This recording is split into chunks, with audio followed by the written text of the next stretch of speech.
Ok, donc maintenant qu'on a trouvé comment marcher le trading, donc c'est-à-dire acheter et vendre, la question principale qui va se poser, c'est acheter et vendre, oui, mais acheter et vendre quoi concrètement? Ok, donc là on va avoir une multitude de choix. Je vais commencer par les actions premièrement. Donc on va prendre des actions, ils peuvent être par exemple dans la tech comme Nvidia ou comme Microsoft, ou encore par exemple dans l'automobile comme Tesla.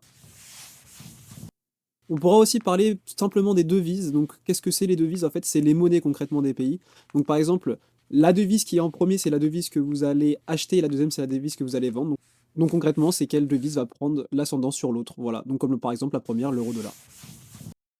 Ok, après, on va parler des indices boursiers. Donc, les indices boursiers, concrètement, c'est quoi? C'est des places boursières de certains pays. Donc, on aura par exemple le CAC 40 pour la France, l'US 500 pour les États-Unis et le DAX 30 par exemple pour l'Allemagne. Il faut savoir qu'il n'y a pas qu'une place forcément boursière par pays. Par exemple, les États-Unis sont connus pour avoir aussi Wall Street et le Dow Jones.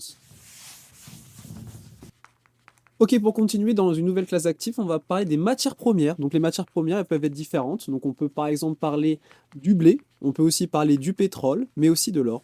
Tout ça est tradable concrètement. Et pour finir, on va parler sûrement une des classes les plus volatiles et des plus intéressantes en ce moment, ça va être la crypto-monnaie, évidemment, avec les trois principales crypto-monnaies, le Bitcoin, l'Ethereum et le Solana. Ok, maintenant vous savez les différents types de classes d'actifs principales.